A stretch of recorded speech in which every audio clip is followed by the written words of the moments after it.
Hey everyone, happy day 28 of the Lent Devotional. Today will be the last day of week 4. The last few days, what we've been hearing about has been just the ways of true repentance. And so we'll be really diving into a little bit more of that in Luke chapter 3, verses 1 through 9 and Psalms 51. So in Luke chapter 3, verses 1 through 9, what we see is John the Baptist just preparing the way for Jesus. So he takes some words from Isaiah and says, "Prepare the way for the Lord, make straight paths for him. Every valley shall be filled in, every mountain and hill made low. The crooked roads shall become straight, and the rough ways smooth." And it's just such a promise that Jesus is coming, and all those difficulties, right? Like he will be there to make those crooked roads straight.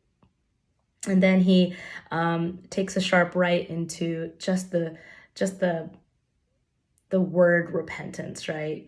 In verse 8, he says, "Produce fruit in keeping with repentance, and do not begin to say to yourselves, 'We have Abraham as our father.'"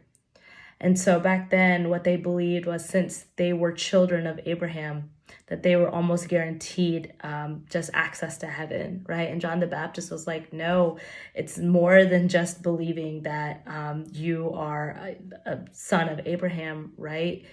It requires you to have true repentance. And so what does true repentance look like? And we see that in verse 9. "The axe is already at the root of the trees, and every tree that does not produce good fruit will be cut down and thrown into the fire." So he already says good repentance shows fruit, right? And repentance that isn't true is essentially just a dead tree, just ready to be thrown into the fire. So what does good repentance or true repentance look like? What we see that in Psalms 51 with David. David, in the beginning of Psalms 51, we see a little section where it says to us that this is coming right after he just talked to Nathan and just confessed all of his sins to Nathan. Sins that involve just the adultery with Bathsheba, to murdering the king, and just so much more, right?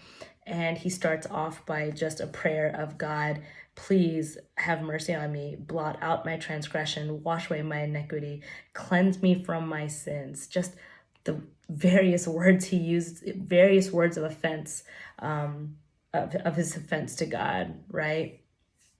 And so he's just so engulfed in his sin. "My sin is always before me," is what he says.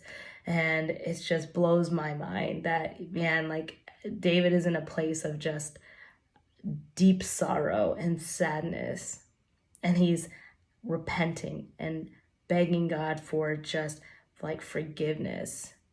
But he doesn't just stop at like, "Forgive me for my sins." He then goes into, "Cleanse me, Father, cleanse me with hyssop, purify my heart, create in me a pure heart." And that's where I see true repentance, right? I read a quote that says, "Feeling sorry is one thing, but repentance isn't about feelings. It's about action." Repentance speaks a change of direction, not a sorrow in the heart. Repentance speaks a change of direction, not just a sorrow in the heart. I just pray that we all be like David, right? In the sense of how we apologize and how we just ask God to purify our hearts. Because even at this, David knew, "Restore to me the joy of your salvation and grant me a willing spirit to sustain me." He knew nothing else in this world will sustain him like the way his spirit does, like the way that the joy of salvation does. So have a happy Saturday, and love you all, and hope to see you all soon.